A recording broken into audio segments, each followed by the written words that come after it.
ஆண்டவர் இயேசுவின் மறு அடையாளம் அன்புதான். காண முடியாத கடவுளின் திருமுகம் அன்புதான் என்று சிந்திக்க அழைக்கின்றது இன்றைய வழிபாடு. அன்புதான் உயிர்களை இணைக்கும் சக்தியாக உலகில் வலம் வந்து கொண்டிருக்கின்றது. அன்பு இல்லையேல் நான் ஒன்றுமில்லை என்பார் பவுல். கிறிஸ்துவை அன்பு செய்ததன் விளைவு பவுல் தன் நற்செய்தி பணியில் மீண்டும் மீண்டும் கல்லடிப்படுகின்றார். வெற்றி பெற வேண்டுமென துடிக்கும் வீரனுக்கு காயங்கள் பெரிதல்ல. அன்பால் அரவணைக்க தெரிந்த ஒருவனுக்கு இழிவு பெரிதல்ல. உயிர் மேலானதல்ல என்பதற்கு ஏற்ப அன்புள்ள இதயம் எதையும் தாங்கும். அன்பை சுமந்து அகிலமெல்லாம் பலம் பெறும் பணியாளர்கள் இயேசுவின் உண்மை சீடர்கள். கல்லடிபட்டு இறந்ததாக விடப்பட்ட பவுல் எழுந்து வழக்கம் போல் தனது பணியை சுணக்கமில்லாமல் இறையன்பால் தூண்டப்பட்டு தம் நற்செய்தி பணியை தொடர்கிறார். நண்பன் யூதாஸ் காட்டிக் கொடுத்த வேதனை ஒரு புறம், தனக்கு முன்னால் நிழலாடும் சிலுவை சாவு மறுபுறம். என்றாலும் தன் மக்கள் மீது கொண்ட அன்பின் தாகத்தை அவனியெங்கும் அறிவிக்க அன்பின் பாடத்தை தன் சீடருக்கு கற்றுக் கொடுக்கின்றார். எனவே அன்பு சகோதரமே, இயேசு காட்டும் அன்பு வழியில் பயணிக்க அருள் வேண்டி இப்பலி நினைவோம். தந்தை மகன் தூயாவியாரின் பேராலே ஆண்டவராகிய இயேசு கிறிஸ்துவின் அருளும் கடவுளின் அன்பும் தூயாவியாரின் நட்புறவும் உங்கள் அனைவரோடும் இருப்பதாக.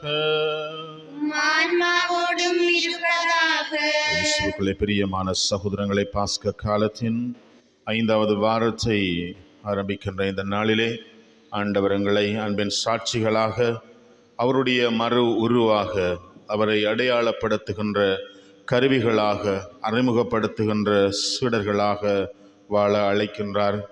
இந்த வாழ்வை நாங்கள் அன்பை அடித்தளமாக கொண்டு கட்டியெழுப்ப இன்றைய ஒரு வார்த்தை எமக்கு அழைப்பு விடுக்கின்றது. எனவே அன்பின் ஆண்டவருடைய பிள்ளைகளாக, உறவுகளாக, சகோதரங்களாக, மக்களாக வாழ அழைக்கப்பட்டு நாங்கள் ஒவ்வொருவரும் அதைவிட மேலாக சீடத்துவ பணிக்கென அழைக்கப்பட்டிருக்கிற நாங்கள் ஒவ்வொருவரும் நம் குடும்ப வாழ்விலும் நம் குருத்துவ துறவர வாழ்விலும் ஆண்டவரை பறைசாற்றுகின்ற அவருடைய அன்பின் மக்களாக வாழ்வதற்குரிய ஆசிரை கட்டு மன்றாடுவோம். மேலும் இன்றைய நாளிலே நாங்கள் நம்முடைய மொழிவாக்கியாரிலே இறுதி போரின் யுத்தத்திலே மரணித்த எல்லா மக்களுக்காகவும், இந்த போர்க்காலத்திலே தமது உயிரை ஈர்ந்த எல்லா உறவுகளுக்காகவும் மன்றாடுவோம். அகாலம் மரணமடைந்த இவருடைய ஆன்மாக்களை ஆண்டவர் எவ்வித பழுதுமின்றி தம்முடைய இன்ப சன்னிதானத்தில் ஏற்றுக்கொள்ள வேண்டும் என்றும், இவருடைய பிரிவாலை என்றும் துயருற்று வருதுகின்ற இவர்களுடைய உறவுகள் உடன் பிறப்புகளுக்காகவும் மன்றாடுவோம். இன்னுமாக நம்முடைய மக்களுக்கு நீதி கிடைக்க வேண்டும் என்று வேண்டிக் கொள்வோம். நாட்டு தலைவர்கள் மக்களுக்குரிய சுபீட்சமான வாழ்க்கையை நாங்கள் வாழ்வதற்கு அவர்கள் அனுமதிக்க வேண்டும் என்று மன்றாடி கொள்வோம். இதற்காக நாங்கள் நம்முடைய உயிரை தியாகம் செய்தோமோ, நம்முடைய உறவுகளை இழந்தோமோ, அந்த காரியத்தை நாங்கள் பெற்றுக்கொள்வதற்கு ஆண்டவர் தாமே எங்களுக்கு அருள் கூற வேண்டும் என்று மன்றாடுவதோடு, இந்த நீதிக்கான போராட்டத்திலே தொடர்ந்தும் பயணித்து கொண்டிருக்கின்ற ஒவ்வொருவரையும் ஆண்டவர் வழிநடத்த வேண்டும் என்று இந்த பலியிலே மன்றாடுவோம். எனவே அன்பான சகோதரங்களே, இந்த பலியை நாங்கள் தூய உள்ளத்தோடு ஒப்புக் கொடுக்க அதற்கு தடையாக இருக்கின்ற அது பாவங்கள் குறை குற்றங்களை ஏற்று மனம் வருந்தி ஆண்டவரிடத்திலே மன்னிப்பு கேட்டு மன்றாடுவோம்.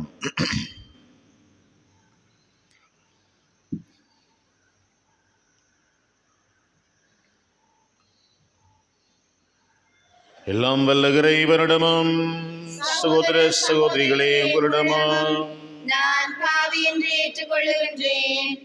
ஏனெனில் சிந்தனையாலும் சொல்லாலும் செயலாலும் கடமையில் தவறியதாலும் பாவங்கள் பல செய்தேன். என் பாவமே, என் பாவமே, என் பெரும் பாவமே.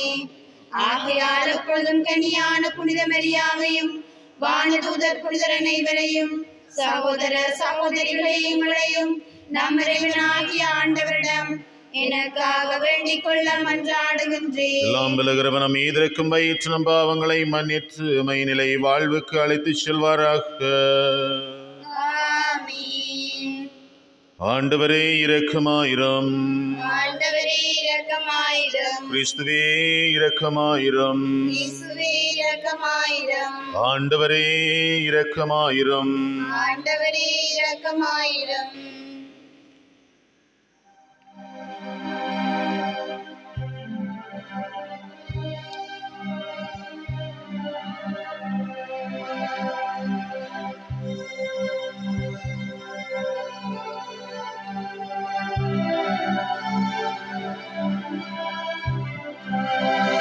உன்னதங்களிலே இறைவனுக்கே மாட்சிமை உண்டாகுக.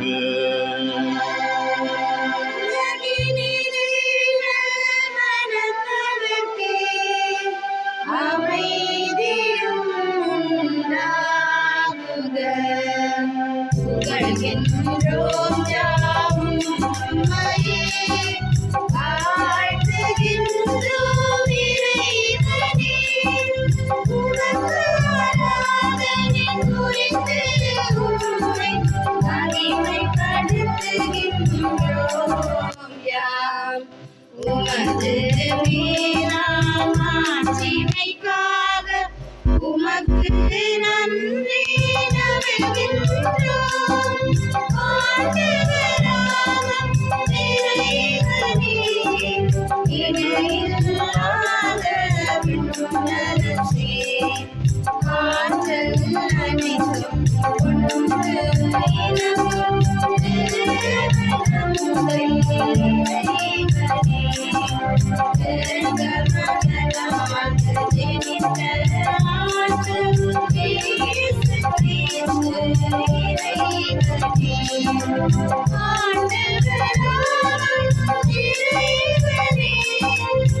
ஆண்டவரே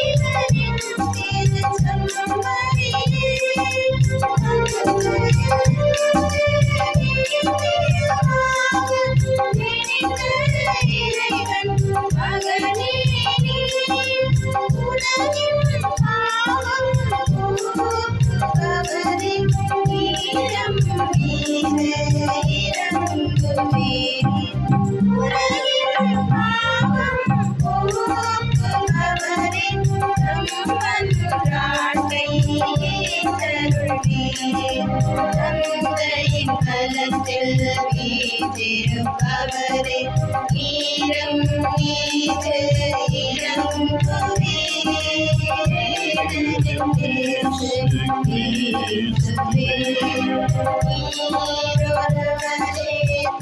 தூயவர், நீரொருவரே ஆண்டவர், நீரொருவரே உன்னதர், பரிசுத்த ஆவியுடன்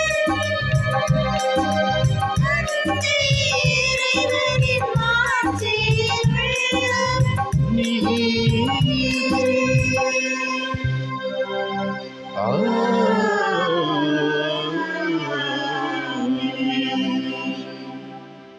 மன்றாடுவமாக. என்றென்றுமுள்ள எல்லாம் வல்ல இறைவா, பாஸ்கா மறைப்பினுளை எப்பொழுதும் எங்களில் நிறைவு பெற செய்தருளும். இவ்வாறு புனிதமிக்க திருமுழுக்கினால் நீர் புதுப்பிக்க திருவிழம் கொண்ட நாங்கள் உமது பாதுகாப்பின் உதவியால் மிகுந்த பயன் தந்து நிலை வாழ்வில் மகிழ்ச்சிக்கு வந்து சேர அருள்வீராக. உமோடு தூய ஆவியானவரின் ஒன்றிப்பில் இறைவனாய் என்றென்றும் வாழ்ந்து ஆட்சி செய்யணுங்கள் ஆண்டவரும் வம்சுதனமாகிய கிறிஸ்து வழியாக உம்மை மன்றாடுகின்றோம்.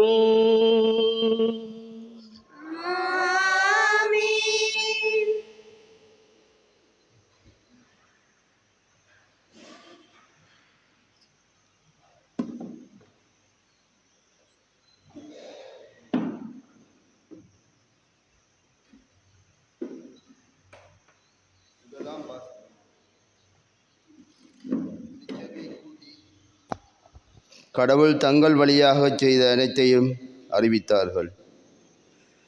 திருத்தூதர் பணிகள் நூலிலிருந்து வாசகம். அந்நாளில் பவுலும் பர்னபாவும் லிஸ்திரா, இக்கோனியா, அந்தியோக்கியா ஆகிய நகரங்களுக்கு திரும்பி வந்தார்கள். அங்கு சீடர்களின் உள்ளத்தை அவர்கள் உறுதிப்படுத்தி, நாம் பல வேதனைகள் வழியாகவே இறையாட்சிக்கு உட்பட வேண்டும் என்று கூறி நம்பிக்கையில் நிலைத்திருக்கும்படி அவர்களை ஊக்குவித்தார்கள். அவர்கள் ஒவ்வொரு திருச்சபையிலும் மூப்பர்களை தேர்ந்தெடுத்து நோன்பிலிருந்து இறைவனிடம் வேண்டி தாங்கள் நம்பிக்கை கொண்டிருந்த ஆண்டவரிடம் அவர்களை ஒப்படைத்தார்கள். பின்பு பிசிதியா வழியாக பம்பேலியா வந்தார்கள். பெருகை நகரில் இறைவார்த்தையை அறிவித்த பின் அத்தாலியா வந்தார்கள். அங்கிருந்து கப்பலேறி அந்தியோக்கியா வந்தார்கள். அங்குதான் அவர்கள் அருள் வழங்கும் கடவுளின் பணிக்கென்று அர்ப்பணிக்கப்பட்டார்கள். இப்போது அப்பணியை செய்து முடித்து விட்டார்கள்.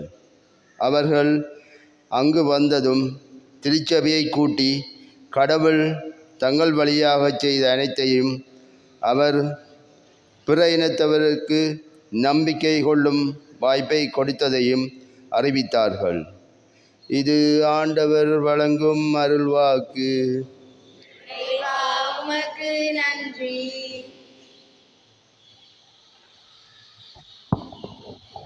பல்லவியாக. என் கடவுளே உம்மை புகழ்ந்து ஏத்துவேன், என் கடவுளே உம்மை புகழ்ந்து ஏத்துவேன், என் கடவுளே உம்மை புகழ்ந்தேத்துவேன். ஆண்டவர் இரக்கமும் கனிவும் உடையவர், எளிதில் சினம் கொள்ளாதவர், பேரன்பு கொண்டவர். என் கடவுளே உம்மை புகழ்ந்தேற்றுவேன். ஆண்டவரே, நீர் உருவாக்கிய யாவும் உமக்கு நன்றி செலுத்தும். உம்முடைய அன்பர்கள் உம்மை போற்றுவார்களாக. என் கடவுளே உம்மை புகழ்ந்தேற்றுவேன். அவர்கள் உமது அரசின் மாட்சியை அறிவிப்பார்கள், உமது வல்லமையை பற்றி பேசுவார்கள். என் கடவுளே உம்மை புகழ்ந்தேற்றுவேன். மானிடர்க்கு உம் வல்லமை செயல்களையும் உமது அரசுக்குரிய மாட்சியின் பேரொளியையும் புலப்படுத்துவார்கள். என் கடவுளே உம்மை புகழ்ந்து ஏற்றுவேன். என் கடவுளே உம்மை புகழ்ந்து ஏத்துவேன்.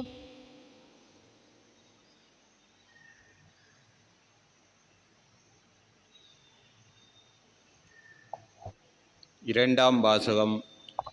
கடவுள் அவர்களுடைய கண்ணீர் அனைத்தையும் துடைத்து விடுவார். திருத்தூதர் யோவான் எழுதிய திருவழிப்பாட்டில் இருந்து வாசகம். யோவான், நான் புதியதொரு விண்ணகத்தையும் புதியதொரு மண்ணகத்தையும் கண்டேன். முன்பு இருந்து விண்ணகமும் மண்ணகமும் மறைந்து விட்டன, கடலும் இல்லாமல் போயிற்று.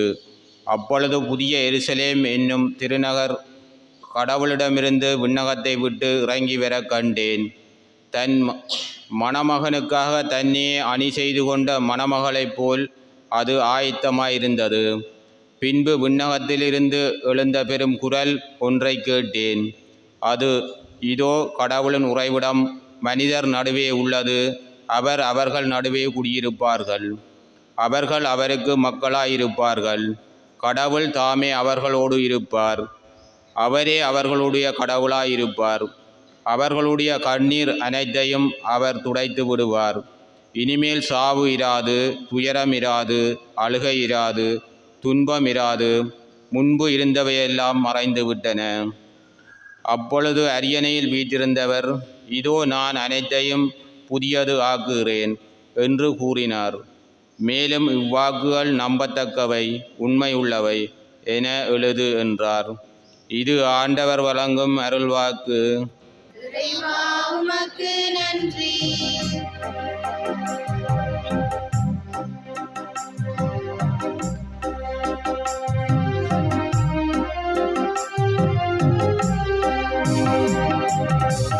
அல்லேலூயா, அல்லேலூயா, அல்லேலூயா,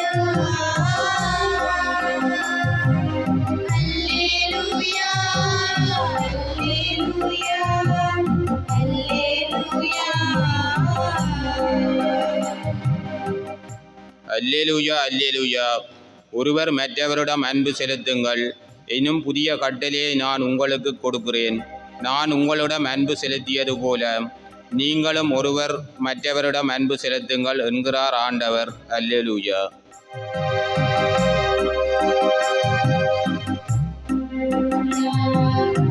அல்லேலூயா, அல்லேலூயா, அல்லேலூயா, அல்லேலூயா, அல்லேலூயா. ஆண்டவர் உங்களோடு இருப்பாராக. ஆன்மாவோடும் இருப்பாராக. யோவான் எழுதிய தூய நற்செய்தியிலிருந்து வாசகம். ஆண்டவரே, மாட்சி உமக்கே.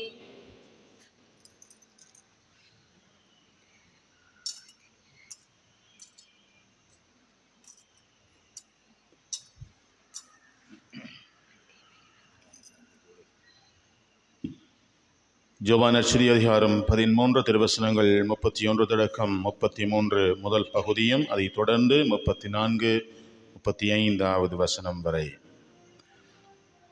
யூதாசு இறுதி இரவின் அறையை விட்டு வெளியே போன பின் இயேசு, இப்போது மானிட மகன் மாட்சி பெற்றுள்ளார். அவர் வழியாக கடவுளும் ஆட்சி பெற்றுள்ளார். கடவுள் அவர் வழியாக மாட்சி பெற்றாரானால் கடவுளும் தம் வழியாய் அவரை மாட்சிப்படுத்துவார். அதையும் உடனே செய்வார். பிள்ளைகளே, இன்னும் சிறிது காலமே உங்களோடு இருப்பேன். ஒருவர் மற்றவரிடம் அன்பு செலுத்துங்கள் என்னும் புதிய கட்டளையை நான் உங்களுக்கு கொடுக்கிறேன். நான் உங்களிடம் அன்பு செய்தது போல, அன்பு செலுத்தியது போல நீங்களும் ஒருவர் மற்றவரிடம் அன்பு செலுத்துங்கள். நீங்கள் ஒருவர் மற்றவருக்கு செலுத்தும் அன்பிலிருந்து நீங்கள் என் சீடர்கள் என்பதை எல்லாரும் அறிந்து கொள்வர் என்றார். இது கிறிஸ்து வழங்கும் நற்செய்தி. இயேசுவே உமக்கு புகழ். அன்புக்குரிய சகோதரங்களே, ஏற்கனவே நாங்கள் முன்னுரையிலே அழகாக கேட்டது போல அன்புதான் வாழ்வின் அடித்தளம். உடைய வாழ்வு ஆண்டவருக்குரியதாக, ஆண்டவர் இயேசுவும் நம்மிடம் கேட்டுக்கொண்டதற்கு ஏற்றவாறு நாங்கள் வாழ வேண்டும் என்று சொன்னால் வாழ்வு அன்பிலே கட்டப்பட வேண்டும். அன்பில்லாத மனிதர் ஆண்டவரை அறிய முடியாது. ஏனென்றால் அன்பே கடவுளாக இருக்கிறார். எனவே இந்த அன்பின் வாழ்க்கையின் மூலமாக நாங்கள் ஆண்டவரின் சீடர்கள் என்பதை வெளிப்படுத்த வேண்டும் என்று இன்றைய நற்செய்தி வாசகம் எங்களுக்கு சொல்லித் தருகின்றது. நீங்கள் ஒருவர் மற்றவருக்கு செலுத்தும் அன்பிலிருந்து நீங்கள் என் சீடர்கள் என்பதை எல்லாரும் அறிந்து கொள்வார்கள் என்று ஆண்டவர் இயேசு எங்களுக்கு சொல்லித் தருகின்றார். எனவே இந்த அன்பின் வாழ்வுதான் எங்களுக்கு நிலையான நித்திய வாழ்வுக்கு எங்களை அழைத்து செல்லுகின்ற கருவியாக இருக்கின்றது. முதல் வாசகத்திலே நாங்கள் பார்க்கிறோம், ஆண்டவர் இயேசுவின் மீது கொண்ட அன்பின் காரணமாக அவருடைய சீடர்கள் பல துன்பங்களை அனுபவித்தாலும் ஆண்டவரின் வார்த்தையின் நற்செய்தியை உலகெங்கும் எடுத்துச் செல்லுகின்றார்கள். அவர்கள் ஒரு ஊரிலே துன்புறுத்தப்பட்டால் அவர்கள் மற்ற ஊருக்கு சென்று ஆண்டவருடைய வார்த்தையை அறிவிக்கின்றார்கள். இவ்வாறு தொடர்ச்சியாக அவர்களை துன்பம் துரத்தி சென்ற வேளையிலே அவர்கள் ஆண்டவரை அன்பு செய்வதையும் அவருடைய வார்த்தையை அறிவிப்பதையும் அவர்கள் நிறுத்தி கொள்ளவில்லை. சில நேரங்களிலே எங்களுடைய குடும்ப வாழ்வுக்குள்ளே பல சிக்கல்களை நாங்கள் சந்திக்கின்ற பொழுது எம்மோடு இருப்பவர்கள் அல்லது எம்முடைய நண்பர்கள் சொல்லுவார்கள், தேவையில்லாமல் கோயில் உண்டு திரியுறீங்க, அதால் தான் உங்களுக்கு எல்லா கஷ்டமும் வருது, கொஞ்ச நாளைக்கு சும்மா இருங்க எல்லாம் போயிருமென்றால் நாங்கள் இருந்துருவோம். ஏன்னப்பா வீணா 6 மணிக்கு இந்த மழைக்குள்ளேயும் குளிருக்குள்ளேயும் மழை ஞாயிற்றுக்கிழமை பூசை போய் நாம் என்னத்தை காண போகிறோம்? இருக்கிற துன்பம் இருக்கத்தான் போகுது, பிரச்சனை மாறையா போகுது, ஒன்றும் இல்லை, நாம் இருக்கிற மாதிரி இருப்போம்னு சொல்லி வீட்டில் அப்படியே இருங்கள், ஒன்றும் தேவையில்லை என்று சொல்லி சில எங்களோடு இருக்கிற நண்பர்கள் அறிவுரை சொல்லுவார்கள். சில நேரங்களில் குருத்துவ வாழ்வுக்குள்ளே துறவற வாழ்வுக்குள்ளே நாங்கள் பல சவால்களை சந்திக்கின்ற பொழுது அல்லது எங்களுடைய குடும்பம், நம்முடைய பெற்றோர், எங்களுடைய உறவுகள் கஷ்டங்களை அனுபவிக்கின்ற பொழுது சொல்லுவார்கள், இந்த சுவாமி சிஸ்டமாட்ட வீட்டில் தான் எல்லா பிரச்சனையும், ஏன்னு தெரியல, மற்றவங்க எல்லாரும் நல்லா இருக்கிறாங்க, இந்த வீடுகளில் தான் பிரச்சனை வந்துருக்குன்னு சொல்லி இன்னும் அதிகமான விளக்கங்களை கொடுக்கும் இந்த உலகம். ஆனால் நம்முடைய வாழ்க்கையில் எது வந்தாலும் நாங்கள் ஆண்டவரை அன்பு செய்வதை, அவருடைய வார்த்தையை அறிவிப்பதை நிறுத்தி கொள்ளக்கூடாது என்று சொல்லி இன்றைய முதல் வாசகத்திலே ஆண்டவரின் சீடர்கள் எங்களுக்கு எடுத்து சொல்லுகின்றார்கள். ரோமியருக்கு எழுதிய திருமுகத்திலே 8வது அதிகாரம் 18வது வசனத்திலே பவுலடிகளார் தம்முடைய ஆன்மீக அனுபவத்திலே சொல்லுவார், இந்த காலத்திலே நாங்கள் படும் வேதனைகள் எமக்கென காத்திருக்கும் எதிர்காலத்திலே காத்திருக்கின்ற மாட்சியோடு ஒப்பிட தகுதியற்றவை என்று சொல்லி பவுலடிகளார் சொல்லுகிறார். அன்பானவர்களை, இந்த காலங்களிலே நாங்கள் எந்த துன்பத்தை அனுபவித்தாலும் கஷ்டங்களை அனுபவித்தாலும் ஆண்டவர் இயேசுவுக்காக வேதனைகளை நாங்கள் சுமந்தாலும் எங்களுக்கென காத்திருக்கின்ற ஆசீர்வாதத்தோடு இவை அனைத்தையும் ஒப்பிட முடியாது. இந்த துன்பங்கள் எங்களை ஆண்டவரிடமிருந்து பிரித்து கொள்ள முடியாது. இதை தொடர்ந்து இந்த 8வது அதிகாரத்திலே ரோமியருக்கு எழுதிய திருமுகம் 8வது அதிகாரத்திலே நாங்கள் தொடர்ந்து பார்க்கிறோம், ஆண்டவரின் அன்பிலிருந்து எங்களை பிரிக்கக்கூடியது எது? வேதனையா, நெருக்கடியா, வாளா, பசியா, ஆடையின்மையா, இடரா? எது எங்களை பிரிக்க முடியும் என்ற பெரிய கேள்வியை பவுலடிகளார் எங்களிடத்திலே கேட்டு நிற்கின்றார். இவர் சொன்ன இந்த வார்த்தை, இந்த பிரச்சனைகள் தான் எங்களை ஆண்டவரிடமிருந்து விலக்கி வைக்கின்றது. வேதனை, நெருக்கடி, பசி, ஆடையின்மை, வேதனைகள் எங்களுக்கு நாங்கள் எதிர்கொள்ளுகின்ற சவால்கள், இவைதான் எங்களை இந்த காலங்களிலே ஆண்டவரிடமிருந்து, ஆண்டவர் இயேசுவின் அன்பிலிருந்து பிரித்து வைக்கின்றது. இவ்வாறாக வாழக்கூடிய ஒவ்வொருவரையும் பார்த்து பவுலடிகளார் கேட்கின்ற கேள்வி, இவற்றிலே எது எங்களை பிரிக்க முடியும்? இவற்றால் ஒன்றுமே செய்ய முடியாது. ஆண்டவர் அன்பிலிருந்து எங்களை பிரிக்க முடியாது என்று நாங்கள் வாழ்வோம் என்றால் எங்களுக்கென இருக்கின்ற அந்த புதிய விண்ணகம், புதிய வாழ்வு, ஆண்டவர் இயேசு தந்த அந்த கொடை எங்களுக்காக காத்து கொண்டிருக்கின்றது என்பது 2வது வாசகத்திலே வெளிப்படுத்தல் நூலிலே எங்களுக்கு சொல்லித்தரப்படுகின்றது. ஆண்டவர் இயேசு எங்களோடு இருக்கின்றார், எங்கள் மத்தியிலே வாழுகின்றார். இவ்வாறாக ஆண்டவர் இருக்கின்ற பொழுதே எந்த துன்பம், கவலை, கண்ணீர், கஷ்டங்கள், மரணம் கூட எங்களை ஒன்றும் செய்ய முடியாது. காரணம், என்னுடைய வாழ்வு ஆண்டவரோடு இணைக்கப்பட்டிருக்கின்றது. எனவே அன்பான சகோதரங்களே, இந்த அன்பை அடித்தளமாக கொண்ட இந்த வாழ்வு எங்களிடத்திலே வாழப்பட வேண்டும். இந்த 13வது யோவான் நற்செய்தி 13வது அதிகாரத்திலே ஆண்டவர் தம்முடைய சீடர்களின் பாதங்களை கழுவிய பிற்பாடு அவர் நற்கருணையை ஏற்படுத்துகின்றார். நற்கருணையை ஏற்படுத்திய பிற்பாடு சொல்கிறார், அன்பு செய்யுங்கள், நான் உங்களை அன்பு செய்தது போல நீங்களும் என்னை அன்பு செய்யுங்கள் என்று சொல்லி ஆண்டவர் தன்னுடைய உடலை உணவாக கொடுத்து தம்முடைய சீடர்களை அன்பின் வாழ்வுக்கு அழைக்கிறார். அவர்களோடு சேர்ந்து எங்கள் ஒவ்வொருவரையும் ஆண்டவர் இந்த வாழ்வுக்குரிய அந்த அனுமதியை கொடுக்கின்றார். அன்பானவர்களே, எனவே இந்த குடும்ப வாழ்வுக்குள்ளே பயணிக்கிற நாங்கள் எப்படியாக சாட்சிய வாழ்வு வாழுகின்றோம்? சாட்சிய வாழ்வு வாழுகின்றோம். நற்செய்தியிலே சொல்லப்பட்டது போல 13வது அதிகாரம் 35வது வசனம், நீங்கள் வாழுகின்ற அன்பின் வாழ்க்கையிலிருந்து நீங்கள் என் சீடர்கள் என மற்றவர்கள் அறிந்து கொள்வார்கள். நீங்கள் என் சீடர்கள், என்னுடைய குடும்பங்கள் கத்தோலிக்க குடும்பங்கள் என்று மற்றவர்கள் அறிகின்ற அளவுக்கு உங்களுடைய வாழ்க்கை இருக்க வேண்டும். நாங்கள் கத்தோலிக்கர்கள் சொன்னால் பெருசாக சங்கிலியில் குருசு மட்டும் போடக்கூடாது. ஒவ்வொரு நாளும் கோயிலுக்கு மட்டும் போனால் நாங்கள் கத்தோலிக்கர்களாக வரப்போறது இல்லை. தவக்காலங்களிலே நாங்கள் ஒரு சந்தி இருப்பதால், சிலுவை பாதை சொல்வதால், திருஜாத்தைகள் செல்வதால் நாங்கள் கத்தோலிக்கர்களாக மாறப்போவதில்லை. மாறாக அன்பின் வாழ்வுதான் எங்களை ஆண்டவரின் சீடர்கள், உண்மை கத்தோலிக்கர்கள், கிறிஸ்தவர்கள் என்பதை வெளிப்படுத்தும் என்று இன்றைய இறை வார்த்தை எங்களுக்கு சொல்லித் தருகின்றது. எனவே அன்பானவர்களே, நம்முடைய வாழ்வை ஆராய்ந்து பார்ப்போம். நான் எப்படி வாழ்ந்து கொண்டிருக்கிறேன்? என் குடும்பத்துக்குள்ளே எனக்குள்ளே நான் அன்புடையவனாக இருக்கிறேனா? என்னோடு வாழ்பவர்களை அன்பு செய்கிறேனா? ஏற்றுக்கொள்கிறேனா? என் உறவுகளோடு நான் நட்போடு பழகுகிறேனா? இவ்வாறான இந்த அன்பின் வாழ்வுக்கு, அயலவரை அன்பு செய்வதற்கு, அவர்களிலே ஆண்டவரை காண்பதற்கு எது தடையாக இருக்கிறது என்பதை நாங்கள் இன்றைய நாளிலே சிந்திக்க அழைக்கப்படுகின்றோம். இவ்வாறான தடைகளை கடந்து நாங்கள் வாழுகின்ற உன்னத வாழ்வுதான் ஆண்டவருடைய சீடர்கள் என்பதை இந்த உலகத்திற்கு வெளிப்படுத்தி நிற்கும். எனவே ஆண்டவர் இயேசுவிடம் மன்றாடுவோம். அன்பே உருவான அவர், அன்பின் வழியாக தன்னை முழுமையாக எங்களுக்காக கொடுத்தவர், தன் வாழ்வை கொடுத்தவர், தன் உயிரை தியாகம் செய்தவர். அவரிடத்திலே மன்றாடுவோம். ஆண்டவரே, நான் எப்படி அன்பு செய்ய வேண்டும்? எப்படி அன்பு செய்ய வேண்டும்? எப்படி மன்னிக்க வேண்டும்? எப்படி ஏற்றுக்கொள்ள வேண்டும்? இதுவரை நான் இப்படி வாழ்ந்திருக்கிறேன், இது போதும். இனிமேல் நான் புதிய எருசலேமாக ஆண்டவரால் ஆசீர்வதிக்கப்பட்ட அந்த நகரை போல நான் வாழ வேண்டும். அதிலே நீர் எப்படி வாழ்ந்தீரோ எனக்குள்ளே நீர் வாழ வேண்டும்.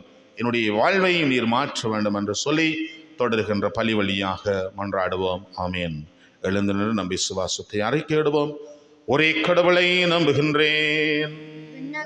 மன்னகமும் காண்பவை காணாதவை யாவும் படைத்த எல்லாம் வல்ல தந்தையவரே, கடவுளின் ஒரே மகனாய் உதித்த ஒரே ஆண்டவர் இயேசு கிறிஸ்துவை நம்புகின்றேன். இவர் காலங்களுக்கெல்லாம் முன்பே தந்தையிடமிருந்து பிறந்தார். கடவுள் என்று கடவுளாக, ஒளியின்றி ஒளியாக, உண்மை கடவுள் என்று உண்மை கடவுளாக உதித்தவர். இவர் உதித்தவர், உண்டாக்கப்பட்டவர் அல்ல, தந்தையோடு ஒரே பொருளானவர். இவர் வழியாகவே யாவும் படைக்கப்பட்டன. மனிதர் நமக்காகவும் நம் மீட்புக்காகவும் விண்ணகமிருந்து இறங்கினார். தூய ஆவியால் கன்னிமரியாவிடம் உடலெடுத்து மனிதனானார். மேலும் நமக்காக போந்தியோ பிலாத்துவின் அதிகாரத்தில் சிலுவையில் அறையப்பட்டு பாடுபட்டு இறந்து அடக்கம் செய்யப்பட்டார். மறை நூல்களின்படி 3ஆம் நாள் உயிர்த்தெழுந்தார். விண்ணகத்துக்கு எழுந்தருளி எல்லாம் வல்ல தந்தையின் வலப்பக்கம் வீற்றிருக்கின்றார். வாழ்வோரையும் இறந்தோரையும் தீர்ப்பிட மாட்சியுடன் மீண்டும் வர இருக்கின்றார். அவரது ஆட்சிக்கு முடிவிராது. தந்தையிடமிருந்தும் மகளிடமிருந்தும் புறப்படும் ஆண்டவரும் உயிரளிப்போருமான தூய ஆவியாரை நம்புகின்றேன். இவர் தந்தையோடும் மகனோடும் ஒன்றாக ஆராதனையும் ஆட்சியும் பெறுகின்றார். இறைவாக்கினர்கள் வாயிலாக பேசிய பெரியவரே, ஒரே புனித கத்தோலிக்க திருத்தூதர் வழிகளும் திரு அவையை நம்புகின்றேன். பாவ மன்னிப்புக்கான ஒரே திருமுழுக்கை ஏற்றுக்கொள்கின்றேன். இறந்தோரின் உயிர்ப்பையும் வர இருக்கும் மறு உலக வாழ்வையும் எதிர்பார்க்கின்றேன். ஆமென். அன்புமிக்க சகோதரங்களே, ஆண்டவருடைய திருப்பிடத்தை சூழ்ந்து தெய்வீக பலியிலே நாங்கள் எங்களை இணைத்துக் கொண்டிருக்கின்ற வேளையிலே நாங்கள் சுமந்து வந்த வேண்டுதல்கள் விண்ணப்பங்களை நம்பிக்கையோடு ஆண்டவரிடத்தில் எடுத்து சொல்லி மன்றாடுவோம். அன்பை போதிக்க உம்மால் அழைக்கப்பட்ட திருத்தந்தை, ஆயர்கள், குருக்கள், இருபால் துறவரத்தார் அனைவரும் இயேசுவின் அன்பை போதிக்கும் பணியில் தம்மை முழுமையாக பயன்படுத்தி தங்களிடம் ஒப்படைத்த மந்தைகளை விண்ணகத்தின் வாழ்வினை மண்ணகத்திலே அனுபவிக்கும் வாய்ப்பினை நல்கி அன்பு, ஆழமான விசுவாசம், பிளவுபடாத உறவு நிலைகள், நற்செய்தியில் நிலைத்த வாழ்வு இவற்றின் வழியாய் இறைவனை அனுபவிக்கும் அருளை பெற இறைவா உம்மை மன்றாடுகின்றோம். மன்றாட்டை கேட்டருளும். பாடுகள் இல்லாமல் உயிர்ப்பு இல்லை என்று மொழிந்த இறைவா, பாடுகளோடும் சுமையோடும் நோயோடும் வறுமையோடும் மற்றும் பல்வேறு பிரச்சனைகளோடும் அன்றாடம் போராடி கொண்டிருக்கும் அனைவரும் புதிய வாழ்வின் வழியாய் இறைமகனின் மாட்சியில் பங்கு பெற தேவையான வழிகாட்டல்கள் நிறைவாக கிடைத்திடவும் எல்லா பிரச்சனைகளிலும் முன்மதியோடு செயல்பட்டு அன்பின் வாழ்வை அடைய இறைவா உம்மை மன்றாடுகின்றோம். கருணையின் தெய்வமே இறைவா, நாட்டை ஆளும் தலைவர்கள் இறைவனின் குரலுக்கு செவிமடுத்து மக்களின் தேவைகளை முழுமையாக நிறைவேற்றவும் மக்களுக்கு முழு உரிமை கொடுக்கவும் சமமான உரிமையின் வழியாய் நல்லாட்சியை விதைக்கவும் அதன் வழியாய் வாழ்வை அனுபவிக்கும் வரத்தை அனைவரும் பெற்றிட வேண்டும் என்று இறைவா உம்மை மன்றாடுகின்றோம். நீதியோடு வழிநடத்தும் இறைவா, அன்பின் வழியாய் உங்களை திருவிழம் கொண்ட உமது வாழ்வை முன்மாதிரியாய் கொண்டு வாழும் உங்களுக்கு நாங்கள் உங்களை அன்பு செய்வது போல பிறரையும் அன்பு செய்து அன்பின் குடும்பங்களாய் வாழ்ந்து திருச்சபையை விட்டு பிரிந்த அனைவரையும் கிறிஸ்துவின் பெயரால் ஒன்று சேர்க்கவும் பிளவுபட்ட குடும்பங்களுக்கு சாட்சியாய் வாழ்ந்திட அமர்த்துங்கள். இறைவா உம்மை மன்றாடுகின்றோம். நித்திய வாழ்வின் பேரனாய் விளங்கும் பரம்பொருளே, இனத்தின் திமிர்த்தால் தம்மை தாமே தியாகியாக்கியவர்களின் ஆன்மாக்களையும் இன்னும் இன்றைய நாளில் மரணித்த அனைத்து ஆன்மாக்களுக்கும் பாவ பொறுப்பு அளித்து உமது வாழ்வு வீட்டில் சேர்த்திட வேண்டும் என்று இறைவா உம்மை மன்றாடுகின்றோம். ஆராளும் பரம்பொருளே, முள்ளிவாய்க்காலின் நிறைவு நாளாகிய இன்று நுழைந்த புனித துன்பங்களை கவனிக்கும் உணர்வுகள் நிறைவேற்றப்படவும் எமது நாட்டில் மனிதநேய பண்புகள் மதிக்கப்பட்டு மனிதம் பேணப்படவும் அருள் புரிய வேண்டும் என்று இறைவா உம்மை மன்றாடுகின்றோம்.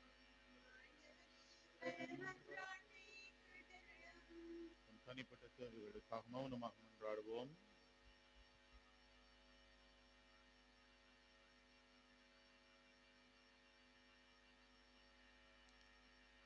ஆண்டவரே, உடைய பிள்ளைகளாக நம்பிக்கையோடு எடுத்து சென்ற விண்ணப்பங்களை தகப்பனே தயவோடு ஏற்றுக்கொள்ளும். இவை அனைத்தையும் உடைய விருப்பம் போல உடைய சித்தம் போல நமக்கு தந்து உடைய வாழ்வை மென்மேலும் தொடர்ந்து வழிநடத்தி ஆசீர்வதிக்க ஆண்டவராகிய கிறிஸ்து வழியாக மன்றாடுகின்றோம். ஆமென்.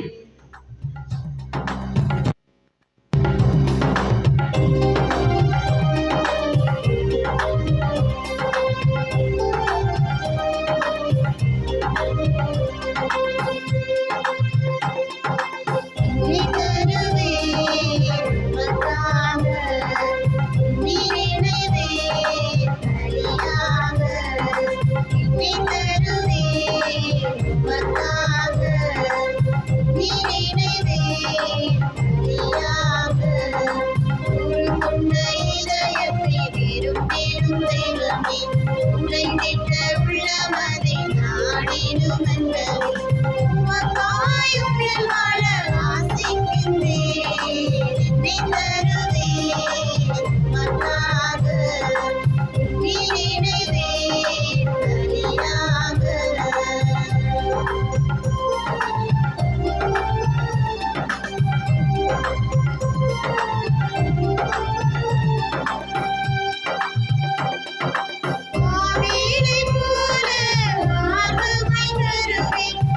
கைவெண்ணை போல முழுமையாய் தருவேன். ஆவேலை போல ஆர்வமாய் தருவேன். கைவெண்ணை போல முழுமையாய் தருவேன். சிறந்தது எதுவோ அதையே தருவேன். இருப்பதை உமக்கே தருவேன். என்னையே முழுவதும் தருகின்றேன். உமக்காய் வாழ விளைகின்றேன். என்னை தருவேன் உமக்காக. உயிரிழைவேன் பலியாக.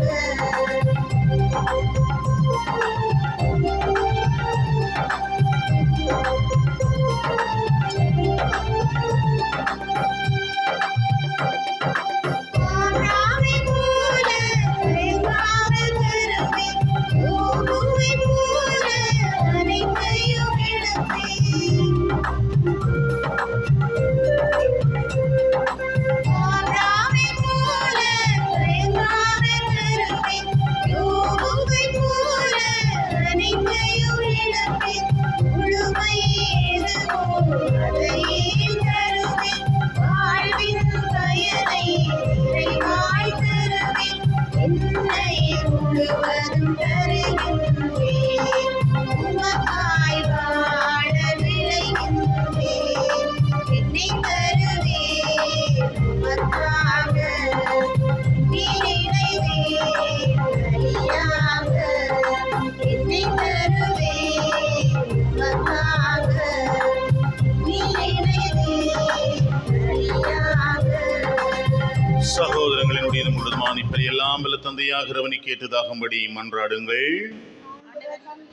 புகழ்ச்சிக்காகவும் ஆட்சிக்காகவும் நமது நன்மைக்காகவும் புனித திரு அவை நலன்களுக்காகவும் உமது கையிலிருந்து பலி ஏற்றுக்கொள்வாராக. இறைவா, இந்த பலியின் வணக்கத்துக்குரிய பரிமாற்றத்தால் எங்களை உமது உன்னதமான ஒரே இறை இயல்பில் பங்கு பெற செய்ய உம்மை வேண்டுகிறோம். அதனால் உமது உண்மையை அறிந்து கொண்ட நாங்கள் அதை தகுதியான செயல்களால் எமதாக்கிக் கொள்வோமாக. எங்கள் ஆண்டவராகிய கிறிஸ்து வழியாக உம்மை மன்றாடுகின்றோம். ஆண்டவர் உங்களோடு இருப்பாராக. ஆன்மாவோடும் இருப்பாராக. இது எங்களை ஆண்டவரிடம் எழுப்புங்கள். ஆண்டவரிடம் எழுப்பியுள்ளோம். நம் இறைவனாகிய ஆண்டவருக்கு நன்றி சொல்லுவோம். அதுவே தகுதியும் நீதியுமானது. ஆண்டவரே, காலத்திலும் உம்மை புகழ்ந்துரைப்பதும் எல்லாவற்றுக்கும் மேலாக எங்கள் பாஸ்காவாகிய கிறிஸ்து பலியான சிறப்பான காலத்தில் உம்மை இன்னும் மிகுதியாக வாழ்த்தி போற்றுவதுமையாகவே தகுதியும் நீதியுமாகும். எங்கள் கடமையும் மீட்புக்குரிய செயலுமாகும். கிறிஸ்து தம் திருவுடலை ஒப்புக் கொடுத்து சிலுவையில் மெய்யான பலியில் முக்கால பலிகள் நிறைவு பெற செய்தருளினார். எங்கள் மீட்புக்காக அவரிடம் தம்மையே கையளித்த போது அவரே குருவாகவும் பலிப்பிடமாகவும் செம்மறியாகவும் விளங்கினார். ஆகவே பாஸ்கா மகிழ்ச்சி பொங்க அனைத்துலகின் மாந்தரவர் மக்களிக்கின்றனர். அவ்வாறை ஆற்றல் மிக்கோரும் அதிகாரம் கொண்ட தூதர்களும் உமது மாட்சியை புகழ்ந்து பாடி முடிவென்றி சொல்லுவதாவது: துயவர் துயவர் துயவர். வான்படைகளின் கடவுளாம் ஆண்டவர், விண்ணகமும் மண்ணகமும் உமது மாட்சியால் நிறைந்துள்ளன. உன்னதங்களிலே ஓசானா. ஆண்டவர் பேரால் வருபவர் ஆசீர் பெற்றவர். உன்னதங்களிலே ஓசானா. ஆண்டவரே, நீர் மெய்யாகவே தூயவர், தூய்மை அனைத்து சுமற்று. ஆகவே முடியாவியை பிளந்தி காணிக்கைகளை தூய்மைப்படுத்த உம்மை வேண்டுகிறோம். இவ்வாறு எங்கள் ஆண்டவர் இயேசு கிறிஸ்துவின் உடலும் இரத்தமுமாக எங்களுக்கு இவை மாறுவனவாக. அவர் பாடுபட உளம் கடிது தம்மை கையளித்த போது அப்பத்தை எடுத்து நன்றி செலுத்தி அதை பெற்று தம்முடைய சுடர்களுக்கு அளித்து அவர் கூறியதாவது: அனைவரும் இதிலிருந்து பெற்று உண்ணுங்கள், ஏனெனில் இது உங்களுக்காக கையளிக்கப்படும் என் உடல்.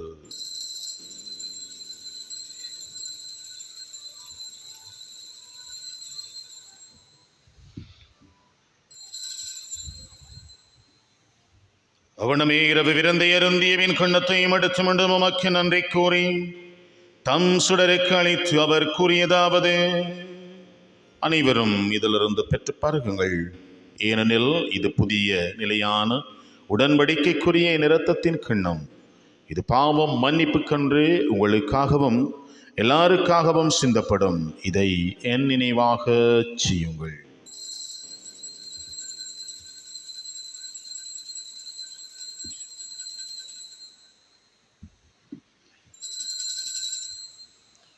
நம்பிக்கையின் மறைபொருள்.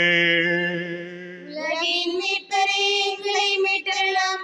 உமது சிலுவையினாலும் உயிர்ப்பினாலும் எங்களுக்கு விடுதலை அளித்தவர் நீரே. ஆகவே ஆண்டவரை, நாங்கள் கிறிஸ்துவின் இறப்பினை உயிர்ப்பினை நினைவு கூர்ந்து வாழ்வு தரும் அப்பத்தையும் மீட்பளிக்கும் கிண்ணத்தையும் உமக்கு ஒப்புக் கொடுக்கின்றோம். ஒன்றிரமின்று மக்கோழியம் புரிய தகுந்தவர்கள் எங்களை ஏற்றுக்கொண்டீர். எனவே உமக்கே நன்றி செலுத்துகின்றோம். மேலும் கிறிஸ்துவின் உடலிலும் இரத்தத்திலும் பங்கு கொள்ளும் எங்களை தூயாவியார் ஒன்று சேர்க்க வேண்டும் என உமை தாழ்மையோடு மன்றாடுகின்றோம். ஆண்டவரை, உலகெங்கும் பரவி இருக்கும் அது திரு அவை நினைவு கூர்ந்தருளும். எங்கள் திருத்தந்தை 14ஆம் லியோ, எங்கள் ஆயர் ஜஸ்டின் பெர்னார்டினி ஆயர்கள், எல்லா திருநிலையினராகியவரோடும் உமது திரு அவை அன்பில் நிறைவு பெறச் செய்தருளும். மேலும் ஏற்றுளம் எதிர்நோக்குடன் துயில் கொள்ளும் எங்கள் சகோதர சகோதரிகளையும் இறந்தோர் அனைவரையும், குறிப்பாக யாரும் நினையாத ஆன்மாக்கள், உத்தரிப்பிஸ்தலத்தில் வேதனைப்படுகின்றவர்களையும், இன்னும் சிறப்பாக இன்றைய நாளில் நினைவு கூறப்படுகின்ற அனைத்து ஆன்மாக்களையும் ஆண்டவரை இரக்கத்தோடு நினைவு கூர்ந்து மது திருமுகோழியும் ஏற்றுக்கொள்ளும். மங்கள் அனைவர் மீதும் இரக்கமாயிரும். கடவுளின் கன்னித்தாயாரான புனித மரியா, அவருடைய கணவரான புனித ஜோசேப்பு, புனித திருத்தூதர்கள், இவ்வுலகில் நமக்கு வந்தவராய் இருந்தோராகிய புனிதர் அனைவருடனும் நாளிலை வாழ்வில் பங்கு கொள்ளும் தகுதி பெற்று உம் திருமகன் இயேசு கிறிஸ்து வழியாக மெய்ப்புகழ் தேசம் வரவருளும் மெய் மன்றாடுகின்றோம்.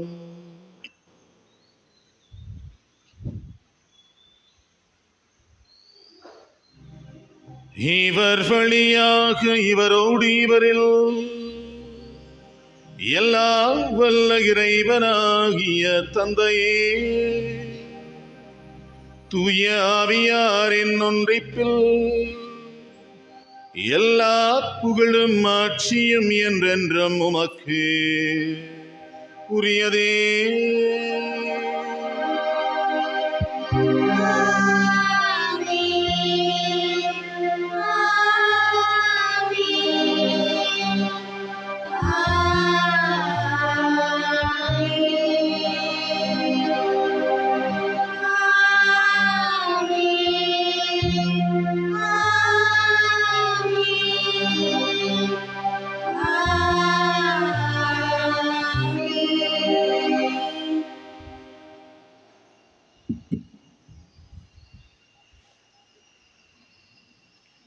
ஆண்டவர் இயேசு நமக்கு கற்பித்து தந்தவாறு வண்டுக தந்தையை நோக்கி நம்பிக்கையோடு மன்றாடுவோம். உலகில் இருக்கிற எங்கள் தந்தையே, உமது பெயர் தூயதென போற்ற பெறுக. உமது ஆட்சி வருக.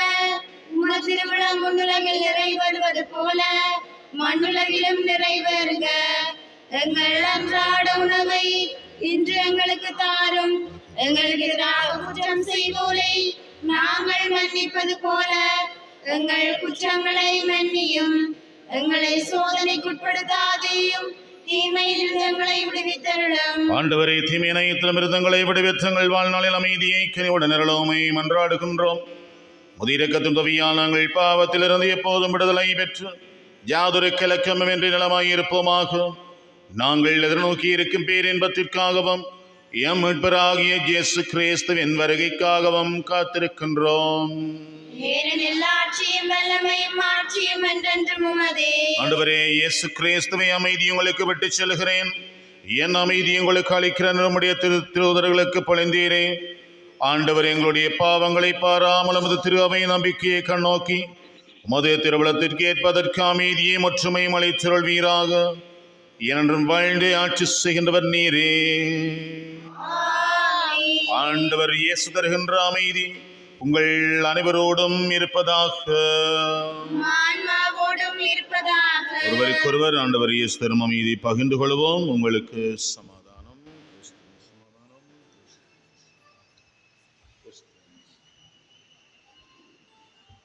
உலகின் பாவங்களை போக்கும் இறைவனின் சமரியே, எங்கள் மேல் இரக்கமாயிரும். உலகின் பாவங்களை போக்கும் இறைவனின் சமரியே, எங்கள் மேல் இரக்கமாயிரும். உலகின் பாவங்களை போக்கும் இறைவனின் சமரியே, எங்களுக்கு அமைதியை அளித்தருளும். இதோ இறைவனின் சுமரி, இவரே உலகின் பாவங்களை போக்குகின்றவர். தேவசுமரியின் விருந்துக்கு அழைக்கப் பெற்ற நாங்கள் ஒவ்வொருவரும் பெறுபெற்றோர். ஆண்டவரே, நீர் இல்லத்திறந்த நான் தகுதியற்றவள், ஆனால் ஒரு வார்த்தை மட்டும் சொல்லியிருந்தும் எனது ஆன்மா நலமடையும். காட்சனுக்கு நிலை வாழ்வை தருவதாக. ஆமென்.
உறவே உறவே அழியா உறவே.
மருந்தே மருந்தே வாழ்வின் மருந்தே.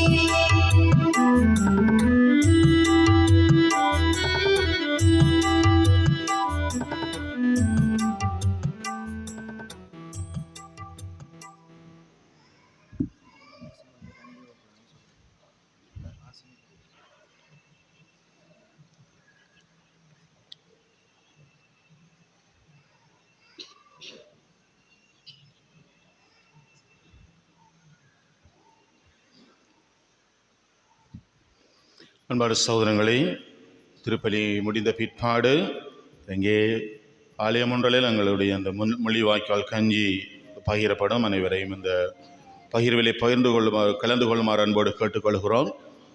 வாரத்துக்குரிய திருப்பலி பற்றி அறிவித்தர்கள். செவ்வாய், வெள்ளி, ஞாயிறு ஆகிய தினங்களில் காலை 6 மணிக்கு திருப்பலி இங்கே ஒப்பு கொடுக்கப்படும். நமது ஆலய மண்டப கட்டட பணிகள் நாளை ஆரம்பமாக உள்ளன. இப்போ செய்தியை பங்கு தந்தை அவர்கள் உங்களுக்கு அறிவிக்க சொல்லியிருந்தார். எனவே இவற்றை ஏற்றுக்கொண்டு குறிப்பாக இந்த திருப்பலி முடிந்த பிற்பாடு இந்த பகிர்விலே கலந்து கொள்ளுமாறு அன்போடு கேட்டுக்கொள்கின்றோம். நன்றி. ஆண்டவருக்கு நன்றி சொல்லி மன்றாடுவோமாக.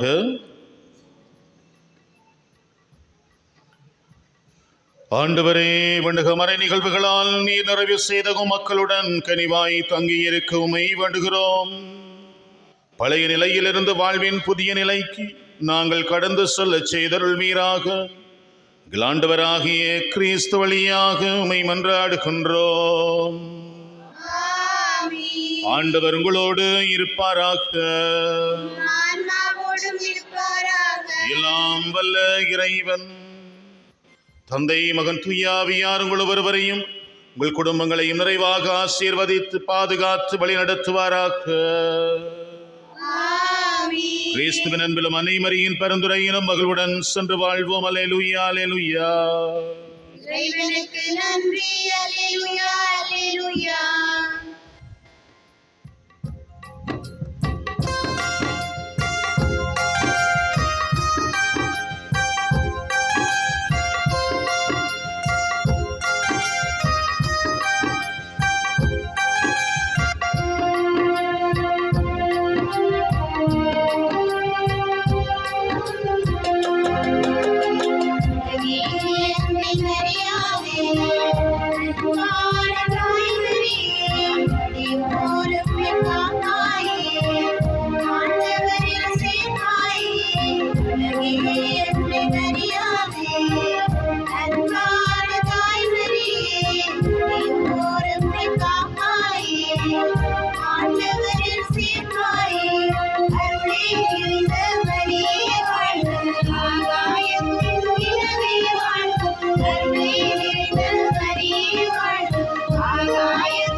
திருச்சிலுவை